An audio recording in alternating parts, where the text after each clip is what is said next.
Hey, by the way, tonight's game, New York wins that outright. You know he's on top. Million subs, he never gonna flop. Out of Chicago, where the streets don't sleep. Betting on games, making cash real deep. Crystal ball for sports, he knows the lines. He's a sports aficionado, the money he finds. From football to basketball, he's always on point. Predicting winners never disappoints. He's got that hustle, that Chicago vibe. Making moves on the streets, cash on the side. With E, you know it's always a bet. He's the king of the game, never forget.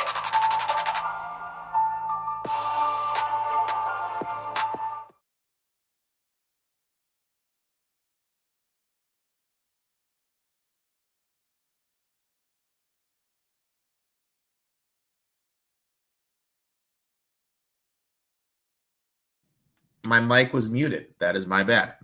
Welcome to the Etoft21 Sports Show for December 9th. How is everyone doing? My name is Eric. I'm the man behind Etoft21 Sports. Absolutely loaded episode for you today. My boy Bryce from the Etoft Sports Pod is this week's special guest. Him and I are going to look back at Week 14, share our Week 15 bets, and Gino will have his horse racing bet of the day. Before we get all that, I would like to say thank you to the sponsor of the show, PropX. Guys, if you're not using PropX, go to the App Store, download the PropX app, use promo code TOFT21. That way they know old Uncle Rico sent you. Now, let's shift our attention over to Oaklawn and see what Gino's horse racing bet of the day is. Oaklawn Park opens up this week. Let's take a look over there for a horse that we like. Race number 8. It's the Ring the Bell. This is on Saturday, December the 13th. And we're going to look towards the outside. Number 7, Banishing. It has just been in fantastic form all throughout the year. I mean, we can not really worry about his last race. That was in the Breeders' Cup Sprint. It's against the best sprinters. He didn't have the best of starts. He was down towards the inside. It just wasn't a great trip. And in a race where there wasn't a whole lot of passing. Look at the races before that. He's third behind Mystic Dan. He's, in races behind Mind Frame. He's dead heating with Nisos, Breeders' Cup Dirt Mile winner. He's finishing in front of Skippy Longstocking. This is a really nice horse. He doesn't have to be as far back as he was last time out. He likes Oaklawn. He's run some of his best races right here. Banishing, he's 3-1. If he's anything over 5-2 or so, I think that's very fair on Banishing. Number 7 is race number 8 on Saturday over at Oaklawn. Best of luck, and make sure to tune in every week for all the best information in sports from Eric. Make sure to give my boy Gino a follow at It's Me, Gino B on social media. And also check him out at drf.com. I'll be joining him this week on DRF, previewing the NFL slate. Now let's welcome my boy from Houston, the man. I'm sure it's been an emotional week this week after Sunday. His Chiefs going down to the Texans. My boy Bryce. Bryce, what's up, dude? How you been, man? I've had better days as a Chiefs fan, but happy to be back in the pod, Eric. Always good to chop it up with you. It's definitely been a long season, man. Been a long season for sure. And Sunday was kind of like the microcosm of the whole Chiefs season. If you watch that game from start to finish, man. But we'll get into that. Hey, man, all I know is you came on here for the AFC West preview. I gave out under 11.5 plus 350 not to make the playoffs. We talked about it. You talked to me after about it. I think you sent me 2 text messages after about it. I have yet to rub it in, dude. I have yet to rub it in. That's what the records show, man. I have yet to rub it in. So, But let's kind of look back. Like, I'm going to ask you this as a Chiefs fan. Do you think Kelsey needs to retire? Yes and no. Problem is, and I think I might have said this on the pod for the AFC West too, is Kelsey is what? I think he's 36, I think going on 37, if I'm not mistaken. Mm-hmm. He can't be your number one target anymore. I think the last 3 games, the percentage of snaps he's played is 88, 91, 89. 3 weeks in a row, he's got the most snaps on the offensive side of the ball besides the O-line and Patrick Mahomes. That can't happen. You got to have someone else, be that go-to. And Travis Kelce really just be an outlet every now and again at this stage in his career. That was supposed to be Rashee Rice. Seems he's got the yips lately, back-to-back games with crucial third and fourth down drops that were easily catchable balls. I mean, it seems like now every time Travis Kelce does drop the ball, it's like the worst outcome ever. It's always tipped into an interception. So there is a portion of Chiefs Kingdom, calling for him to just retire, hang him up. I mean, he's got obviously first ballot Hall of Fame career. He could hang him up right now. Wouldn't tarnish anything that he's done. But I just feel like I'll swing a question back to you. You're in the mindset of Andy Reid is calling the plays, right? Yeah. Or would you think about it? So maybe it's a bit too dramatic to just flat out fire Andy Reid, given everything he's done for the Chiefs organization. But at the very least, they have to clean house of every single other person on the offensive staff. Because for 3 years now, we've had this same core of guys with Nagy, the OC, same running back coach, two special teams, and it's been god awful. They've had every excuse in the book where it's the wide receivers couldn't catch in 23. Last year it was the line. This year we have a decent line. We got all our weapons, and the offense still looks as stellar as can be. I mean, I'm sure if you've sat down and just watched Chiefs games this year, you can almost call out what plays we're going to run. We ran one run from under center this past weekend versus the Texans. When we line up in shotgun on third and fourth and one, Kareem Hunt has a higher percentage on fourth and short, than the Eagles do running the tush push. So you would think, when it's third or fourth and short, just go under center, hand it to Kareem. It's automatic. No, that's not what Andy Reid does. He's the one calling the plays. I've been calling for Matt Nagy to be fired, but if it is Reid, he's 68 years old. He's been coaching the Chiefs now. I think this is his 12th year, I want to say maybe. Yeah, 11th or 12th year. I think we've squeezed the orange pretty dry. Like, we've gotten everything we could get from Andy Reid. He's obviously one of the greatest coaches of all time, one of the greatest offensive minds of all time, but he hasn't adapted well to this new game and new philosophies of offense. We're still running the same stale stuff. And yes, Matt Nagy is god awful. That's what I'm saying. If it's not Reid simply just getting fired, because I don't think you can fire a coach like that. And I mean, but you gotta clear everybody else out. I don't think firing Reid is the right idea, just because you look how much it took Philly time to recover from firing him. And I mean, I think there's certain guys you just can't do it. Obviously, I don't think you can do it with Reid just because he's Andy Reid. Yeah.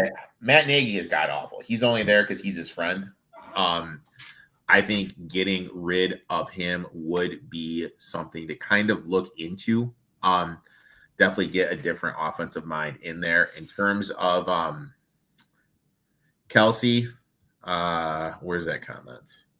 Say Matt Nagy was college teammates with our GM Brett Veach. Yeah, I mean, he's not going anywhere, dude. There's no way he's going anywhere. With that being said, with that connection there is no way that he is going anywhere. I think though that you guys have been so good for so long, and you guys Jones is up there. Jones, that's the big thing to me. Jones has no pop defensively, and I think. Honestly, I think as crazy as it sounds, you guys have played so many games. What is it, 100 games in 5 years? Yeah, we played a full season more than anybody else, just given our playoff success over the last 5-6 years. I think you guys not making the playoffs this year is going to help you guys 2 more years, if that makes 7. I'm in the same boat because, like you said, Chris Jones has no more pop. The problem is the one mistake I think Brett Veach did make is you look at the Patriots dynasty. Belichick was known for it. He's not paying guys a second contract for, unless they're just truly spectacular. And sometimes even the truly spectacular guys, he still would trade, recoup with picks or something. We paid too many guys this offseason that didn't deserve to get paid. Bolton got $80 million contract. Karlaftis is getting paid, I think, 63 guaranteed. Noah Gray, our backup tight end who can't catch a ball either now, 3 years, $18 million for no reason. It's now we probably are going to have to trade McDuffie because you can't pay him top cornerback money, and we need to kind of recoup and regroup on defense, however you want to call it. The defensive line, I don't know who's in charge of scouting for our defensive line, but we've completely whiffed on every single draft pick over the last 3-4 years. So that's partially what's messing up Chris Jones too, because Chris Jones, like you said, is another year older. You double team him, he's not as effective as he used to be in his prime. but someone else has to be able to get home. Like I said, Karlaftis getting paid $63 million. Karlaftis is nowhere to be found. If you're not a Chiefs fan, you would never know Karlaftis is even on the field. He makes no plays. He's got some games where he's got pressures, but the pressures aren't turning into anything. We have a bunch of young drafted players, and I'm like, I don't know what. Like, I love Spagnuolo too, but it's almost like you said, they've been winning for so long. I think they've gotten so complacent. Like, no, our system is gonna work. Like, we're gonna fit the round circle and the square peg. And it's like, we got a cornerback, Noah Williams, rookie. He's great in coverage. Why is he not playing more snaps? And we can put McDuffie back in the slot. Yeah. Our linebacker, Jeffrey Bossa from Oregon, another mid-round draft pick. Why does he not see the field? We have old-ass Drew Tranquil, who can't guard a tight end or back to save his life. Like, our linebackers are awful in coverage, and shoot, you might as well, if you're playing the Chiefs, you want to be in a 3rd and 15 or more. Our defense is giving up 3rd and 15s like it's nothing. Like, anytime we go to 3rd and long, I can't even get excited because I know the defense isn't getting off the field. They're just going to let whoever get a first down. So it's been a rough year, but like you said, they probably do need to miss the playoffs. There's still, I think, like a 12% chance, but that involves the Chiefs winning 4 games in a row. And at this point, I don't even know if they'll win their next game versus the Chargers, let alone win 4 in a row. And then they still need help on the back end from other teams. So yeah, it's time to hit a little mini reset. Kind of got to regroup and go back at it with another group of guys. But they got everything they got from the 3 Hall of Famers, Mahomes, Jones, Kelsey. They carried this team to a dynasty, and they can no longer carry with where they're at in their career. They need better help on other parts of the team. So I mean, like, I think Kelsey is done. I mean, I'd be shocked if he played one more year. But you guys, everything you said, you hit the nail on the head. Scouting's got to be better, especially when you're playing those top end contracts. You need to nail those draft picks. And if you don't nail those draft picks, there's no point. There's absolutely no point. My takeaway is the Bengals play calling absolutely cost them that game. This is a team, a lot of sharp bettors were calling for a sleeper to come out of the AFC North, which has been a train wreck. And honestly, since Burrow came back, offenses look better. Defenses actually look better. Things were trending up. They go up 10 points with 7 minutes left in the 4th quarter. From that point on, they ran the ball 1 time against a team that is 30th DVOA against the run, gives up 135.2 rushing yards per game. And you only were in it once. What are we doing here? Run the ball, control the clock. You have Chase Brown, a guy who has already shown he can be a lead back in this league, and you don't use him at the most important moments of your season. And now your season is probably over. You wasted another Joe Burrow year. And honestly, that kind of decision-making, I'll be honest, I think Zach Taylor's gone. I think this is the year they get rid of Taylor. I think they move on from him. This year, if they would have made the playoffs, obviously they're going to have to keep him 1 more year. But I think right here, that is the nail in the coffin. Zach Taylor, adios, my friend. You are gonzo. And I think they really blew it right there because neither the Steelers or the Ravens, and we have all this Reddit stuff. Have you seen that with the Reddit stuff from the Ravens? Yeah, I was going to say, are we staring at the possibility where the AFC North, every team has a new coach at the start of next season? Because honestly, after this weekend, I thought for sure Monday morning we should have woke up to news that Stefanski was fired after that mess he pulled on that 2-point try, taking Shadur off the field and then calling whatever play that was. Harbaugh, I've seen the Reddit stuff where you talking about the leak with the leak one of the players' the ex-girlfriend? Yeah, that said they're basically done with Harbaugh. It was seen that way, and like I think we talked about this last time I was on your pod. Every time there's an injury with Lamar, what Harbaugh is giving to the press and media about the injury updates is never in line with what's actually going on according to Lamar. And it's like they've never really meshed well. So I think there is something to that. And yeah, Zach Taylor, he's got to go. This is 3 years in a row now. You have arguably a top 5 quarterback, arguably top 2, top 1 wide receiver, however you want to rank Jamar Chase, and you've missed the playoffs now 3 years, and that just can't happen. He's got to go. And Mike Tomlin, I mean, They're probably gonna still end up winning the division at 9-8. You know, Mike Tomlin's good to have a winning record, never below 500. But then they're just gonna get waxed in the wild card, and at that point, how many more years are the Pittsburgh is just gonna be okay with just being average? I heard a great thing when it came to Mike Tomlin. Okay, now the thing you got to look like this: Tomlin is taking these guys that are just dog shit players, and he's dragging them to the playoffs. What they need, okay, hear me out here. They need him to have like a bounty gate thing, like happened to Sean Payton. Dog shit for a year, where he's suspended. He has to sit out. They get the high draft pick, get the quarterback, and then boom, you're all set. Okay. Because, like, I'll be honest, like, when you look back and you look at this roster, what other coach is going to have this roster as a division leading team? This roster is shit. Oh, it's horrible. And TJ Watt looks like he's only getting older and older by the day. I completely agree. But that's where I'm like, how much of it is on Tomlin? How much of it is on the front office? Because, like, I think they put no backup plan for Big Ben for years, and then he retired, and then they've just been running it back with, like, he's out here winning games with Duck fucking Hodges, dude. Like, you got Duck Hodges. You got Mason Rudolph. Did you see the shit with Mason Rudolph here in Chicago? Like, the app, there's like some app, and if you make X, you're able to, X amount of money, you're able to make a dating profile on it. And Mason Rudolph had that live and well in Chicago, dude. Like, the profile was like, in Chicago for a work trip, looking to hang. You know, and it was all over social media here. So, and Aaron Rodgers, who is just old as shit, dude. Yeah. Like, old as shit. And he's like winning games. Real quick, did you hear that story that none of the Pittsburgh Steelers' wives or girlfriends have seen Aaron Rodgers' wife? I've heard it. I mean, I would not put it past Aaron Rodgers to make up some type of story about being married in secret this offseason and blah, blah, blah. And then there's nothing there. There's nothing there. No telling. But I would not put that past him.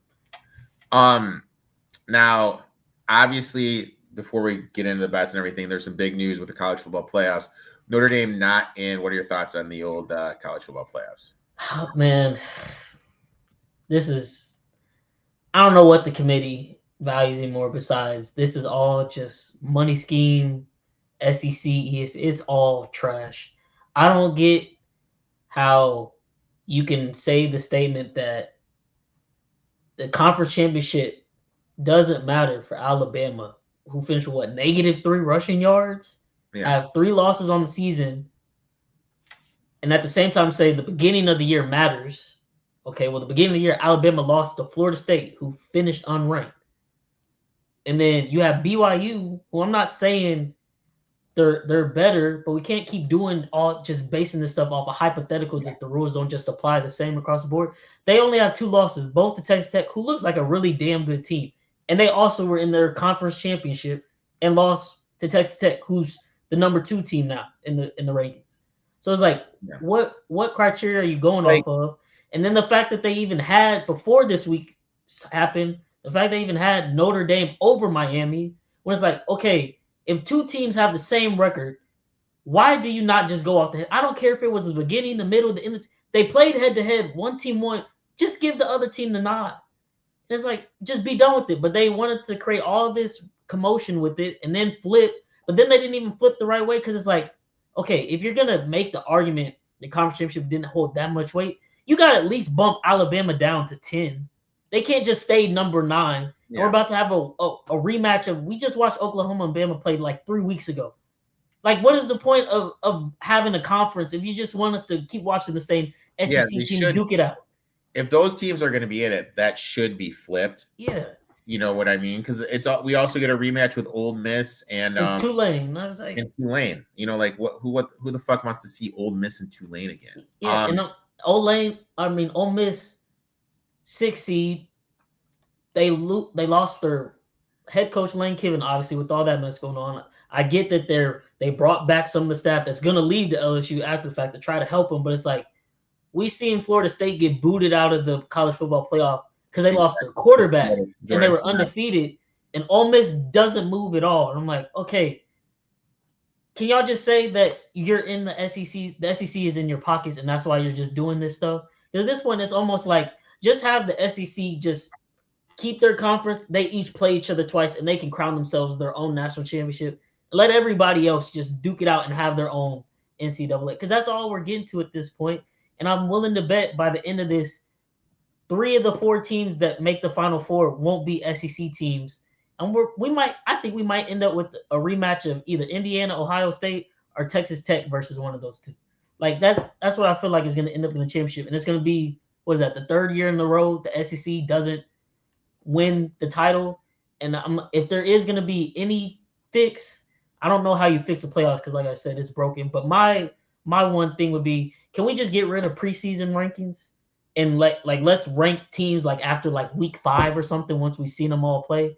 Because the SEC is also benefiting from, we're going to rank all these teams in the top 25 and we're going to keep them there. So when the season ends, we can be like, well, Bama had this win and this win versus a top 25 ranked team. Missouri didn't beat any team with the winning record all year, but they're still ranked in the top 25 at the end of the year. And that helps other SEC teams' resume. It's like, that's bogus to me. The thing to me is this. Bama was outgained by 200 yards against fucking Auburn. Auburn had 3 red zone turnovers. Like, they easily could have lost that game. And the thing to me is, it's a lot like the WWE. It's just what people think. You know what I mean? A lot of it is you have these older guys that are just using their opinion for it. Obviously, you can tell a lot. FanDuel had the projected sport, like the spreads up. Notre Dame was laying 5.5 at Oklahoma. Then it was changed to Alabama. It went down to basically Bama laying 1 pick 'em. So they have Notre Dame favored over Alabama. And you're telling me that Alabama, a 3-loss Alabama team, deserves to be in? Yeah. I just want the standard to be set. You know what I mean? Like, I don't feel a 3-loss team should be in. Like, hell, put a 2-loss team. Vandy, whoever in. Yeah. Notre Dame, whoever. If you want to punish Notre Dame because their schedule is soft, that's fine. I get it. But I just want consistency, and I just don't want – I want new talking heads in there. I think the old talking heads are kind of missing the point. ESPN is totally driven to the SEC. I mean, that's the thing that gives them all the money. All the SEC football, totally driven to the SEC, which I get, which I understand, whatever. But Notre Dame bouncing from a bowl, I think that season is dead. It's been moving towards that for the last couple of years, but now it's like there's no.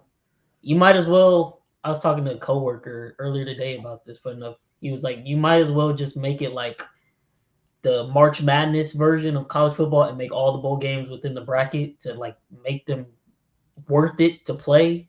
But if not, it's like you used to look forward to like this particular time of year, holiday season. All the bowl games every single day. You're gonna get to watch good matchups because it might be the Outback Bowl, but these 2 teams, South Carolina and Michigan, they care about this game. Yeah. Like they're gonna go play. Jadeveon Clowney's gonna play in this, and it's like now it's like, I'm out. I'm in the transfer portal for one. I think did you hear about the Sam Levitt got ASU quarterback couldn't even show up to his team's banquet. Yeah, he's so eager to get in the portal. I'm like, man, what is going on? And then my last take on it is, if you're a UT fan, or we're vouching for UT to get in, what are we doing here?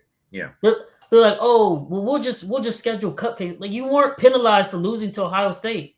Like, matter of fact, like, you lost to Ohio State game 1, you were still in the top 10. You lost again, we're still in the top 10.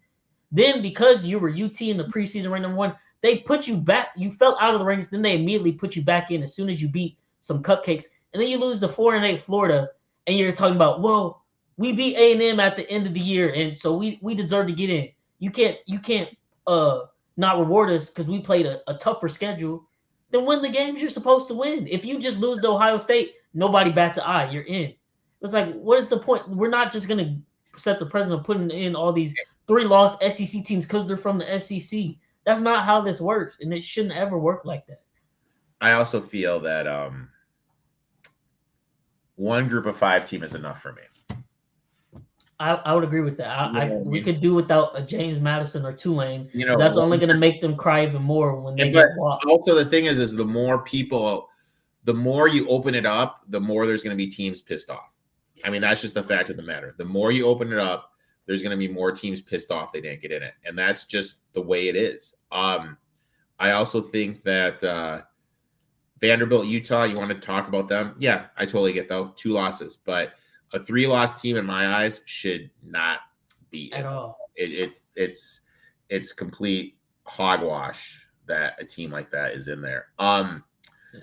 Also, in terms of bowl season, I think you're right. You know, it's completely DOA. I love bowl season, but with these opt-outs, it has made what you and I do betting extremely hard. Like, if you miss these lines, you missed them. Like, case in point, I just had the sportsbook open, luckily on my lap, while I was watching the games on Sunday, and they popped for Navy and Cincinnati in whatever bowl game they're playing. It opened up at Navy plus 5.5. I mean, I put the 5.5, the plus 170 in, no problem. Boom. Like, within 5 minutes, like, it's 4.5. I checked this morning, it's a pick'em. You know what I mean? Just because these bigger schools, stuff is going to be leaving. And I like the mid-majors, man. Like for me betting, a lot of FIU, a lot of CMU, a lot of Western Michigan. Those are my schools. But now, like, I usually am able to get an extra game in the bowl season. Now, I think bowls are dead. Like, someone predicted, was it Neuheisel? I saw him on X. He said it was going to be bowl games are going to start the year now. Like, you'll have the bowl games to start the year as kind of like the before the conference stuff, just as a way to kind of keep them, which is an interesting thought. But yeah, with what Notre Dame did, I completely get it. And I know people are going to say, what about the other teams? Look, if your coach bounced, I get it.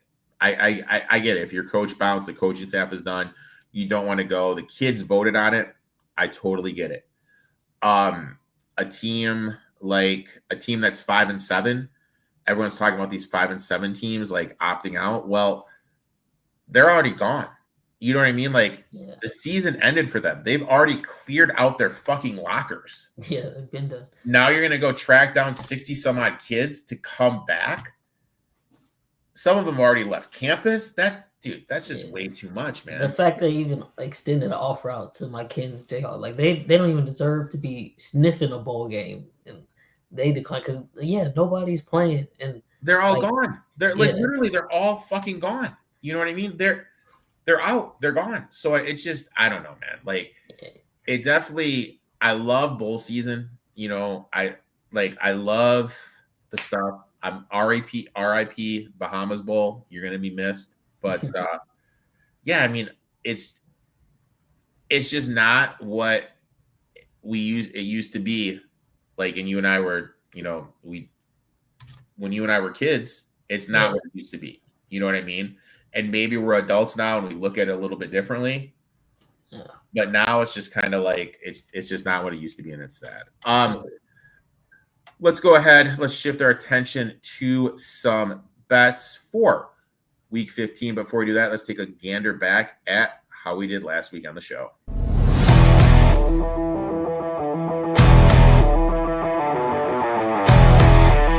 Disappointing 2-4 last week with David hitting the Lions -3, Steelers +6, but losing the Commanders +110. Old Uncle Rico lost Gibbs over 75.5 rushing yards. The Jets +3 and the Falcons +7.5. For the show, we are 46-35-3.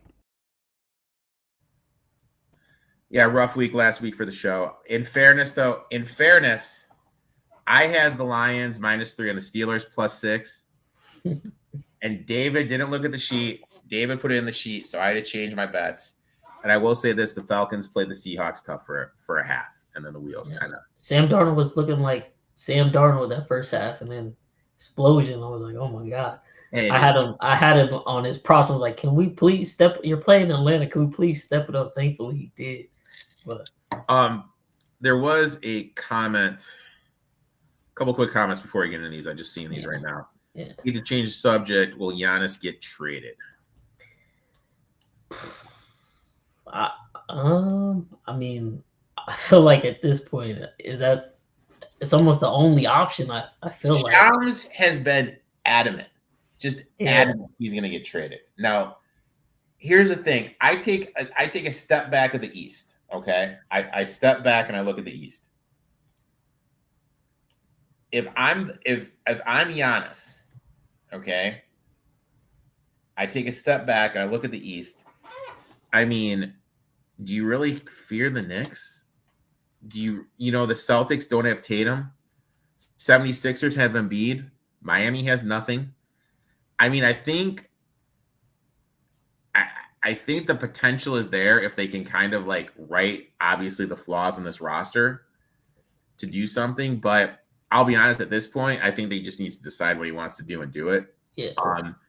If I'm the Bucks, though, I'm definitely going to make sure I get the right trade. It is the thing is it's hysterical to me because I was commenting on some things and someone wrote down the Spurs trade, and I'm like, look, dude, if I'm the Bucks, I'm not trading him to the Spurs unless I get Dylan Harper. I want picks and Dylan Harper. That's what I want. And I go, if they throw in Harper, this guy commented to me, he commented back and he's like, 0 chance. This has to be like a Paul George type trade. So what this guy failed to realize is there's right now with the current CBA, no one who knows what they're doing is going to give up that amount of picks because with the different aprons, you can't fucking do that shit anymore. Then you see these people are saying, oh, well, dude, a Heat package with Ware and Hero and picks, that's a home run. Like what? Like that's like nothing. You know what I mean? Like you kind of sit back and you listen to this stuff and you're like, what the hell are you effing talking about? And then the other one, Austin Reeves, Rui Hachimura, couple picks to the Lakers. I'm like, dude, these are awful fucking trade packages. And then you go to the person's header that sent them, and they're from that team. Yeah, the team. Gun to my head. I don't think he retires a Buck. Yeah, I don't think that. I guess because I keep hearing the report is he wants to go to New York. So what's the package that would make sense to you that could come from New York? Because I mean, I don't know what exactly might be the player that's holding it up on New York's end, if that is what's the talk. But I'm like, if it's Cat and some other people, I would do that if I'm New York, because I don't think you're ever getting a championship with Karl Anthony Towns as your number 2. That's just me personally. I know we spoke extensively on how we both feel about Karl Anthony Towns over a couple of years. They have no picks. Like I think the Bucks want picks, but they have no fucking picks to give up. And that's the thing. Like you don't have picks. This isn't gonna cut it. Isn't that because they gave up like 5 picks for Mikal Bridges or something? Bridges. Like, I don't know, man. And then something came out today that the Pistons could send, what was it? Harris, Jaden Ivory, expiring contracts, and picks for Anthony Davis. I'm like, he's going to play 10 games and miss the playoffs with the calf strain. What the fuck are we doing? And you literally have a young up-and-coming player. I'm a big fan of Jalen Durant. I think he's going to be really good. He's a stud. He's a fucking stud. Yeah. What the fuck are we doing here? But we're not here to talk about NBA. We'll get into that in a couple of months. Thoughts on the Raiders kick? Investigate. Okay, well, here's my thing. Okay, here's my thing. Now, full transparency, I did have the Raiders plus 8.5. I did have the Raiders plus 8.5. Home divisional dog betting 101. You gotta take that. Now, this is my thing, and I'm not going to go on a big tirade like I've gone before about this guy, but there's a lot of people in the gambling space that know jack fucking shit that have big followings. And when one of those guys makes a video because he made a terrible bet, and he goes on saying he's going to bullet the guy, he is going to investigation. Like, that guy knows dick and fucking shit about sports betting. He just has a company that has a lot of followers, and he's gone into that, and him and his knuckleheads spew some of the most stupidest shit in the world. And he posts these huge shit saying he's a DraftKings partner. Bryce, have I ever told you how much DraftKings allows me to get down on a live bet? I can't bet over $20 on a live bet on DraftKings. I can't. Like, it just says error. And this dude is we're supposed to believe this guy's a successful bettor, and he's betting $20K on these little shitty ass parlays that he's putting together. It's like, you just hear this stuff, and it's just absolutely fucking mind blowing that his dog and pony show, he gets all these people to fucking listen to. But I'm not here to badmouth anybody. I'm just here to speak facts. But let's. I agree. I don't know. Look, he's bamboozled his way all the way into a morning show on Fox. I'm like, no. This doesn't even need to be on air. And then you get these people that talk about. This is the one thing. Like, don't even get me started with Fanatics. I think they're a fucking joke. About the player getting hurt scenario. Now you're a young fella. Okay. The offshore stuff back in the day, there's a site 5 Dimes. Okay. There's this guy, Tony, that ran 5 Dimes. Tony would be having a fucking field day with all these people bitching about players getting hurt. I look at it like this. It's called betting. You're risking money. If someone gets hurt, it gets hurt. When you see all these superstars get hurt, Fanatics is going to refund every bet because Baker Mayfield left early for the first half. You know what's funny? What starting quarterback left after one series last week? Tyrod Taylor. Did we see Fanatics post anything about, hey, we're refunding the Tyrod Taylor bets? Yeah. You know what I mean? Like, it's just such a fucking dog and pony show to get all these novice bettors to go there. It's fucking pathetic. You know what I mean? And then you get the people with these big followings reposting and saying, oh, wow, great sportsbook. Way to get consumers back. The sportsbook are not people's friends. They give a fuck about. They're here to make money. If they can coerce you to come in and do that. Now, another thing with Fanatics, a couple weeks ago, I went to bet. They had the lowest prop on a Justin Jefferson over. Okay. An insane low prop. I wanted to put $200 on. Okay. Now, guess how much money they said I could get down on it? Probably what, like $15? $10. $10. Max. $10 max until the line changes. What? And you're telling me this is my friend who's gonna fix the line and look out for me? It's like, dude, I could go on about this stuff all day, dude. This could be a 3-hour rant to me about the sports shit. But let's go ahead. Let's jump in the bets. What is your first bet, my friend? Pains me to do this, but if the Chiefs are gonna break my heart, I might as well win some money too. Chargers plus 4.5. Look, the scenario for the Chiefs to get in the playoffs is they have to win all remaining 4 games. They have to have the Chargers lose. I think it's obviously to us this weekend, either to the either the Texans or the Cowboys, but they have to lose to Denver in Week 18 for us to even chance of making the playoffs. Patrick Mahomes is now 9-17 against the spread in his last 26 games, including 4-11 versus teams above 500. They're giving us 1.5 points over field goal. This Chiefs team is not. They're not good. They're not well coached right now. They're undisciplined.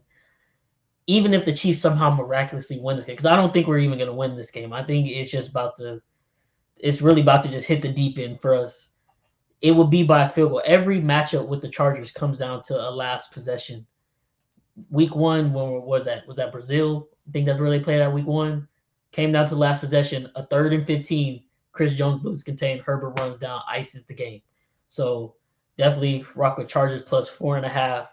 And hey, if this doesn't cover for whatever reason, it means my Chiefs won. Woohoo. But yeah, I just can't see the Chiefs getting it together this weekend. Chiefs mailing it in, man. I like this, dude. Like, I think the Chargers have a little fight to them. They're feisty. They're a feisty bunch. They're going to look to run the ball. And I don't know, like, how is KC going to react? You know what I mean? We have never really seen them in this spot. How are they going to react to being in this spot? My next one, I'm going to Thursday Night Football. I'm going to take Kyle Pitts over 57.5 receiving yards. Since Kirk Cousins has become the starter, Pitts has a 29% target share leading the team. And we all know targets equal opportunity. Over the stretch, he's averaging 7.7 targets, 5 catches, and 65.7 yards per game since Cousins took over, leading the Falcons in targets, receptions, and yards. We look at the matchup. Tampa runs zone coverage 72% of the time per PFF.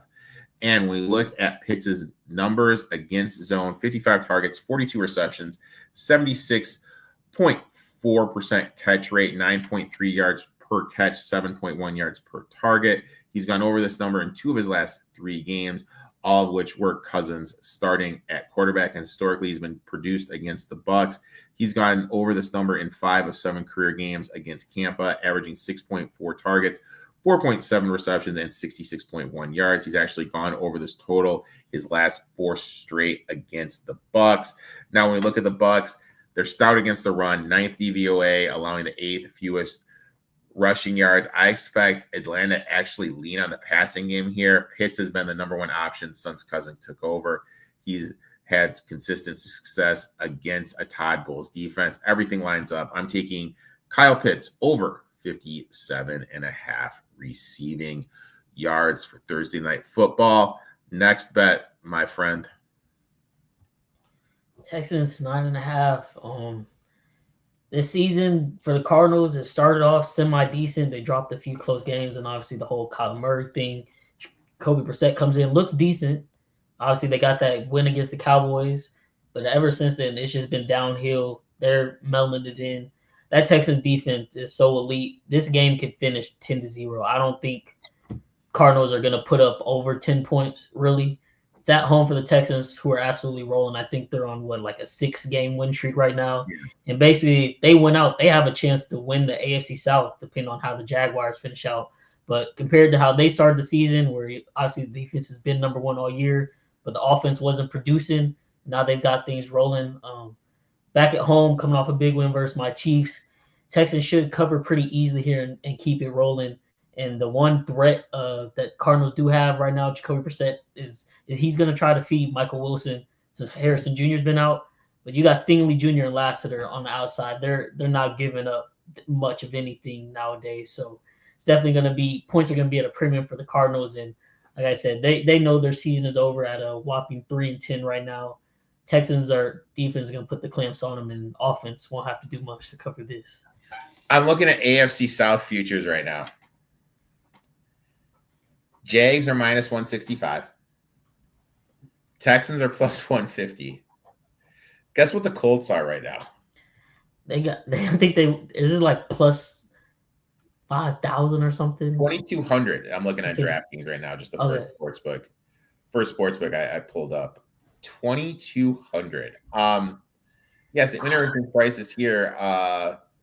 Bucks minus 300, Panthers plus 240. We're looking at the north of the AFC. Steelers minus 170, Ravens plus 170, Bengals plus 1,500, Patriots minus 550 to win the East, Bills plus 400.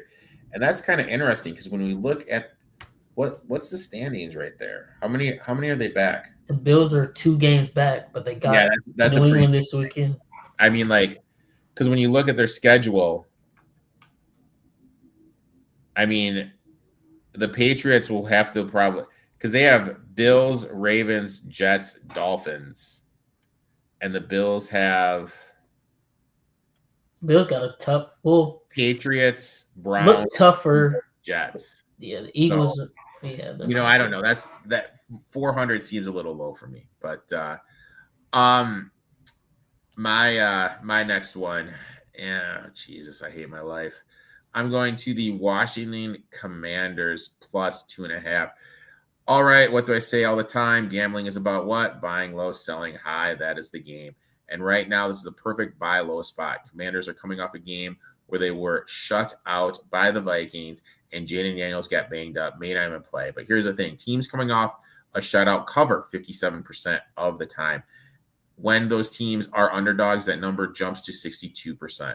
Road dogs, it climbs again to 64%.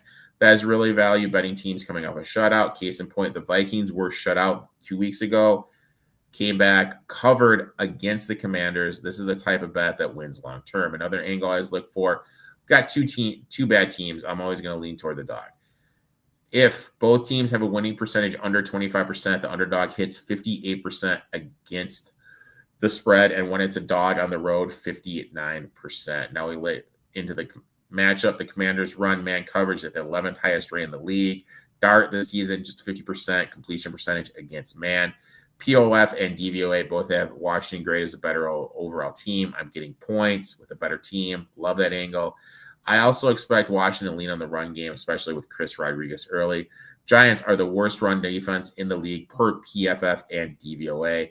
Yes, they can create pressure, but whether it's Mariota or Daniels at quarterback, both these guys can extend plays and handle the pressure. Everything, the trends, analytics, situation, points, point one way. I am taking the Washington Commanders plus 2.5. Real quick, did you see that story that Abdul Carter was watching porn in a yeah, that's why he got benched. like I thought it honestly went to the count because I immediately thought it was like one of those parody sports accounts. yeah, like what? And What it wasn't. I was like, what's going on? I don't know. like it's like, come on, kid. Like, what are we doing here? Next bet, my friend, and if my boy TC is watching this, he is gonna love this one. Man, if you're an Indiana sports fan, this has to be the best and worst year ever. Indiana Pacers, Game 7 NBA Finals, the Halliburton injury robs you of that opportunity. Colts, 8-2. Vibes are high. Trade 2 first-round picks for Sauce Gardner. Thinking about, which I didn't agree with, but there were talks of maybe extending Daniel Jones. I thought that would have been a mistake. But they were clearly all in. Jonathan Taylor looking like he could be an MVP dark horse. And talk about just the worst of luck. Who's playing? If Phillip Rivers suits up at quarterback this weekend at age 44 after being out for 5 years, just because I guess the story is he's been running the same offense for his son's high school and he talks to Steichen weekly, there's no way in hell he has success versus that Seahawks defense. And honestly, I mean, it's up for debate. I don't think he was going to get into the Hall of Fame necessarily. That's another argument for another day. But he's coming back for what? Probably 4 games? Because I don't think the Colts are going to make the playoffs now. And he's delaying his Hall of Fame another 5 years, his chances, another 5 years. And the even funnier, I guess I didn't even realize this past summer he signed a 1-day contract with the Chargers to retire a Charger. Yeah. And now he's coming back. Yeah, Mike McDonald should have that Colts offense in hell, whether that's Riley Leonard or 44-year-old Phillip Rivers. But yeah, Seahawks minus 13.5, and like I said, Indy fans, like, just gotta pray for y'all because it's just the worst luck. The highest of highs to the lowest of lows, just like that in football and basketball. Like I don't know how you can stomach that as a fan. Hey man, don't hate on us old timers, dude. Rivers may just come out there. Dude, if Rivers, just think about that. If Rivers comes out there as just a fucking gunslinger and is just slinging the rock all over the place, literally, how effing funny is that going to be? It would be hilarious. Honestly, if that happened, Seattle needs to call off their season. There's no because he retired in what 2020, or 2021. Yeah. There's no way in hell you can let him come in 4 or 5 years of not playing NFL football and just come in and torch you. Oh my god. So here's the thing. Let me just run this past you. Okay. Hypothetically speaking, the Colts have, let me pull up their schedule. They have the Seahawks, Niners, Jags, and Texans left. Okay. For them to do anything right there, who's going to have the ball to control? Jonathan Taylor. Yeah. If you want to bet the Colts to win it, I think the angle is you take Taylor 150 to 1 to be MVP. You know, am I wrong? No, that's literally the only way possible. He's gonna have to just completely ball out of control, literally, for them to have any shot at doing anything. So, like, literally, like, if I'm looking to make a future, that is the future I am going to be making, dude. I am going to make that future, dude. I'm worried. Like, I bet my Lions not to make the playoffs, dude. They're in some shit, dude. They're gonna need a little help. They're literally going to need a little help to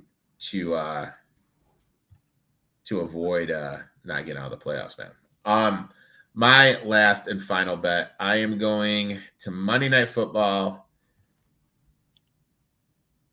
Give me the Dolphins, dude.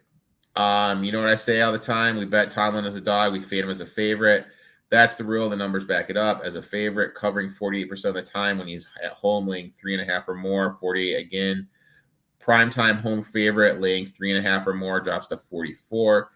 It gets worse. Tomlin, after beating the Ravens as a home favorite, 38% ATS. After beating the Ravens in general, 33% ATS. After playing the Ravens, sits at 47% ATS. Just a classic letdown spot. Now, I got to give credit where credit is due. I was low on this Dolphins team to start the season, but ever since Tyreek Hill went down with that season-ending injury, there's actually leaned into the run game, and it's working. And I know people are still living off the reputation with the Steelers' run defense, but this unit isn't the same. 17th DVOA against the run. PFF has them 15th. Meanwhile, Miami comes in with the 6th best rushing attack per DVOA, 9th best per PFF. Asian left the game early, but McDonald said he could have come back if needed. Monday, test came back clean, no fracture, clean MRI per Cameron Wolf of NFL Network. Pittsburgh is allowing 125-yard rushing per game on the season over the last 388 yards on the ground. I think the Dolphins are going to be able to run. You know, Steelers blitz at the 4th highest rate in the league. Per Summer Sports, Tua versus the blitz this season, 62% completion percentage, 4.5 TD to 1 INT ratio, 7.2 yards per attempt, a 0.274 EPA per play. Steelers also run man coverage, the 5th highest rate. Tua against man this season, 62% completion percentage, 7 TDs to 0 INTs, 6.1 yards per attempt, 0.48 EPA per play. The trends are pointing one way. The matchup is pointing one way. Everything is telling me to take the Miami Dolphins plus 3.5. And the thing that's crazy to me is this team was dead in the water. Yeah. I think McDaniel's done enough to save his job. I was just about to say that. I think he saved his job. I think his job is saved, dude. I think Mikey Mike is looking good, and this team is actually, I think he's going to come back and, you know, with HN, with Waddle, you know, build that offensive line. I mean, Jesus Christ, am I going to be back in the Miami Dolphins next year come some preseason futures?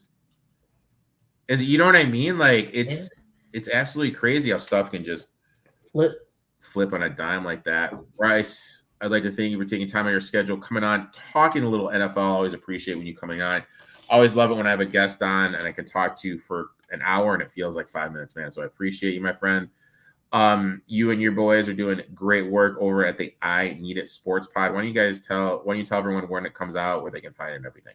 Yeah, so you can find us at the @name under my screen at INISPOD. We'll be live tomorrow at 8 Central Time to recap Week 14 of NFL. I'm sure my boy Cam's gonna have a low rant because his Texans just whooped up on my Chiefs. Swan is definitely gonna be on one because he's not happy about his Eagles right now. Chris with his Cowboys, he actually wasn't buying into all the hype.